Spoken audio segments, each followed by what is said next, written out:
Hola, soy Ignacio Torralba, el Tiet, y esto es Entender de Vinos. El rey Sol, Luis XIV de Francia, murió en su palacio de Versalles por una grave complicación de hemorroides. En su lecho de muerte pidió un último deseo. ¿Cuál fue este deseo? Que le diesen unas galletitas bañadas en fondillón. ¿Qué es el fondillón? Lo vais a ver inmediatamente. No os perdáis este vídeo porque es muy interesante. Allá vamos. En la zona de Alicante, acogido a la denominación de origen protegida Vinos de Alicante, se elabora desde hace siglos, desde hace muchos siglos, un vino a base de uva monastrell, que es una uva típica de aquella zona, tinta, es una uva tinta, sobremadurada, que además después de recolectarla se asolea durante un tiempo para acabarla de pacificar, y de cepas muy viejas y vendimiadas a mano. Si a todo eso le añadimos que además se fermenta con levaduras autóctonas y que consigue, gracias a esa sobremaduración, un grado natural de a partir de 16 grados, entre 16 y 19 grados, ya tenemos los ingredientes necesarios para un gran vino. Este vino se envejece en unos toneles de roble americano durante un mínimo de 10 años y generalmente se le suele dar un envejecimiento de entre 20 y 25 años. Se elabora mediante, hay dos sistemas de elaboración. Hay uno que son añadas y hay otro que es el sistema de soleras. Las añadas son de un año concreto, ese tonel se envejece hasta que se va consumiendo con la indicación de la añada de la que procede. Mientras que el sistema de soleras se trata de que el vino el tonel se va rellenando con los mejores fondillones que se van produciendo para aprovechar ese fondo del tonel, que es lo que le da el nombre al fondillón. Hay una doble leyenda, no se sabe exactamente cuál es la cierta. Unos hablan que es del fondo del tonel, de ese resto que queda siempre y que le da personalidad a ese vino. Y otra es que ese vino, al ser muy especial, se guardaba y se envejecía en el fondo de la bodega, al fondo de la bodega. Es un vino tan especial, como iréis viendo, que su principal maridaje, ahora hablaremos de con qué combina, su principal maridaje es consigo mismo. O sea, es un vino que tiene la suficiente categoría como para tomarlo solo, porque se puede decir que es comida y bebida. Es un vino de una gran corpulencia, de una gran majestuosidad, que ha estado presente en las mesas de los reyes de toda Europa. Ya en el año 1241 se celebró en Francia una feria de vinos en la que los expertos dijeron que el fondillón, junto con el vino de Chipre, el vino de Málaga, algún otro vino francés, eran los 5 mejores vinos del mundo. Pues bien, además de solo, lógicamente, también el vino hace un magnífico papel con un brownie de chocolate, con galletas, pasteles, helado de turrón, tarta de almendras Quesos azules, es muy importante, acordaros que los quesos azules por contraste van muy bien con los oportos y con estos vinos que tienen un carácter ligeramente abocado o dulce, porque el Fondillón no es un vino muy dulce, es abocado o ligeramente dulce.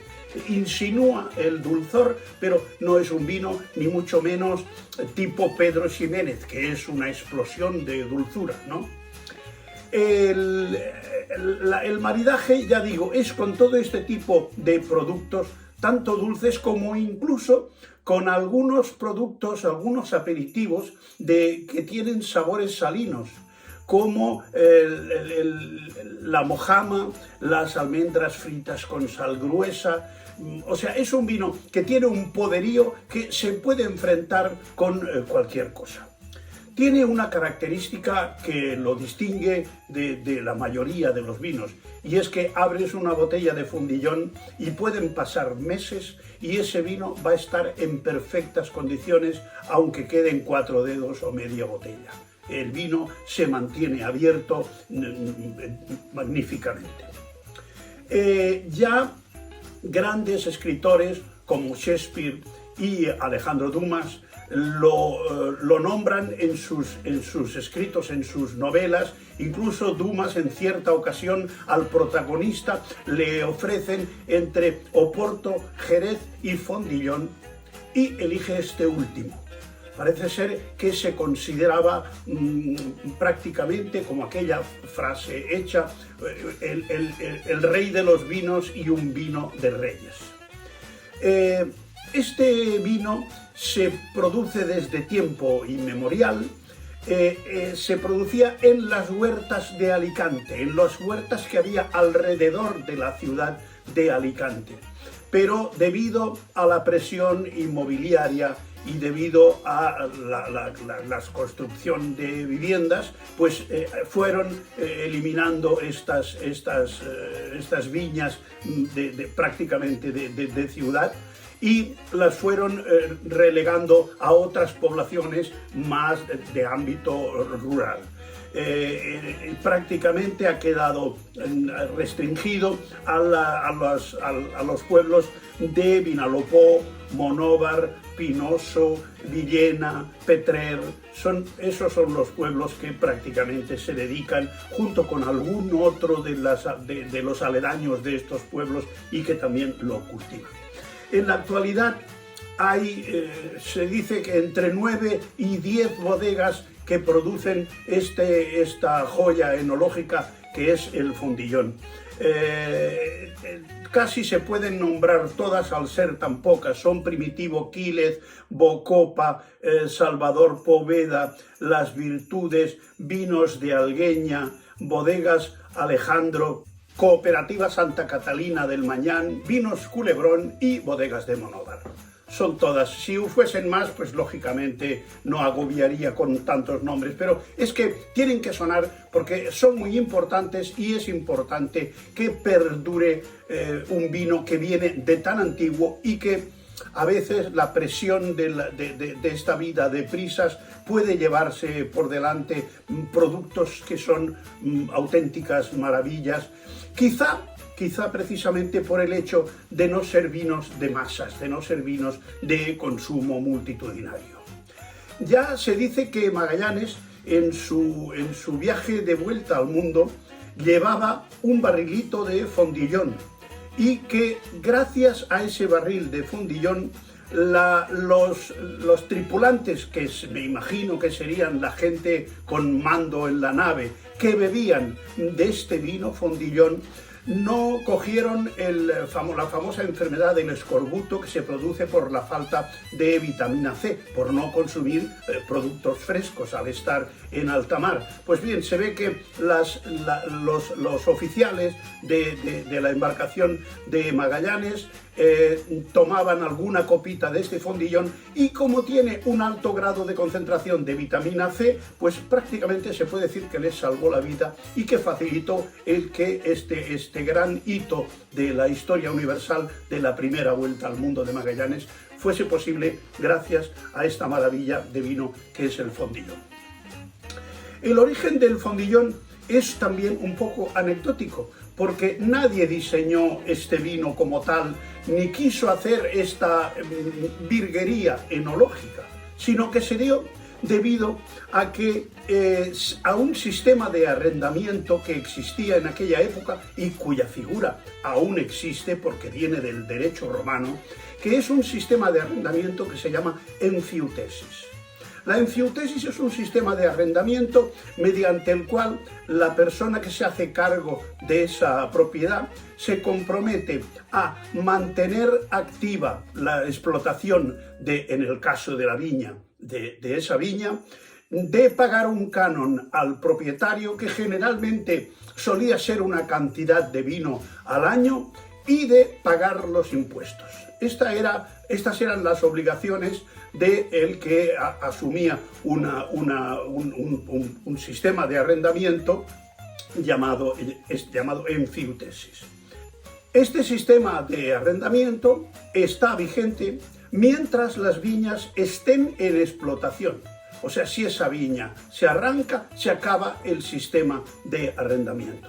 Por lo tanto, lógicamente, la gente que lo disfrutaba, pues como tenía una serie de beneficios que podían mantener con una relativa facilidad, lo que hacían es que esas viñas no las arrancaban. Esas viñas envejecían y envejecían y a pesar de que hacían muy poquita producción, pues las seguían vendimiando y al ser poca cantidad la de la vendimia, pues no utilizaban ni los obreros para recoger la vendimia, el fruto de estas viñas, sino que cuando terminaba la vendimia el resto de las parcelas para elaborar los vinos normales, era la propia familia propietaria la que iba y con sus propias manos, siempre desde luego rigurosamente a mano, vendimiaban esas pequeñas cantidades que había de estas viñas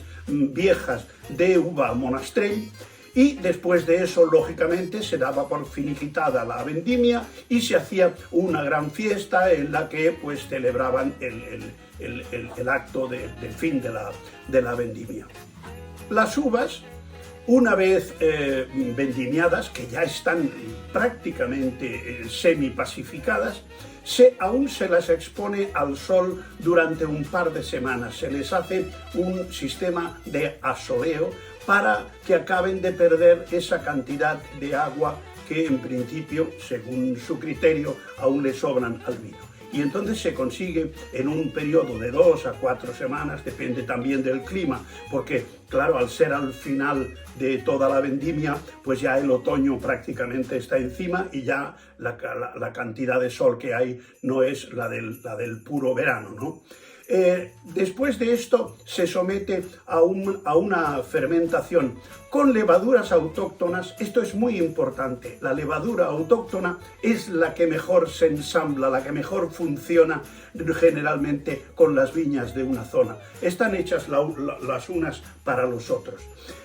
Se hace una fermentación que es un proceso realmente muy largo. Recordad que cuando la cantidad de azúcares es muy alta, las levaduras, ante el ingente trabajo que tienen para biodegradar toda esa cantidad de azúcar y convertirlo en alcohol y anhídrido carbónico, pues realmente están medio ahogadas en comida, por lo tanto tampoco pueden prácticamente hacer su trabajo y es una fermentación que incluso pues llega a pararse y hay que andar con mucho cuidado para poderla reactivar. Una vez que está elaborado este vino, se procede a rellenar los toneles que o bien por comercialización o por evaporación han ido bajando su nivel. Entonces se rellenan estas botas y se procede a esa crianza tan extremadamente larga. Lo mínimo que ha de estar el vino ahí para poder llevar esa denominación de origen son 10 años. O sea, imaginaros la friolera de tiempo que está eso ahí inmovilizado. Es lógico que luego sea un producto caro. Otros vinos, si son realmente de una calidad extrema, entonces se empieza una nueva añada. Los toneles que se utilizan son de roble americano, viejo, y tienen una capacidad de 1732. Y me diréis, curiosa cifra, ¿por qué es esa cantidad? Pues porque por lo visto era medida en el sistema antiguo anterior al sistema métrico. Supongo yo que debían ser arrobas o cualquier otro tipo de medida medieval o premedieval prácticamente, porque el vino ya es prácticamente milenario, ¿no? Este vino, esta maravilla enológica que es el Fondillón, ha estado a lo largo de su historia amenazado en varias ocasiones. Las más recientes y las que prácticamente por muy poco no han dado al traste con el vino han sido, desde luego, la desgracia de la filoxera que acabó con todas las viñas de Francia y de España, con prácticamente todas, menos las que no estaban en terrenos arenosos o en unas viñas de mucha altura, etc. Otro hecho trascendental que por poco da al traste también con la historia de este magnífico vino fue la Guerra Civil Española. La guerra propició que se saquearan la mayoría de las bodegas y prácticamente han habido 2 o 3 casos de bodegas que eran personas muy avispadas y que tapiaban las bodegas, las escondían para procurar que no fuesen saqueadas durante la guerra civil. Y aún así se han encontrado pues maravillas de toneles con vino Fondillón que eran ya auténticas reliquias. Este vino, por ejemplo, lo han estado ofreciendo en el restaurante El Celler de Can Roca para acompañar un rabo de toro cocinado con setas de invierno. Con lo que sabe Pitu Roca, seguro que es un maridaje de aquellos que te hace babear. O sea que yo creo que habrá que probarlo. Uno de los criterios de calidad de un vino es su capacidad de envejecimiento. De ahí que la calidad del Fondillón sea prácticamente tope, porque la capacidad de envejecimiento que tiene es prácticamente ilimitada. Por lo tanto, dura y perdura durante el tiempo y ha llegado hasta nosotros después de no pocas vicisitudes. De manera que cuando oigáis hablar del Fondillón, quitaros el sombrero y pedid una copa. Eso será entender de vinos.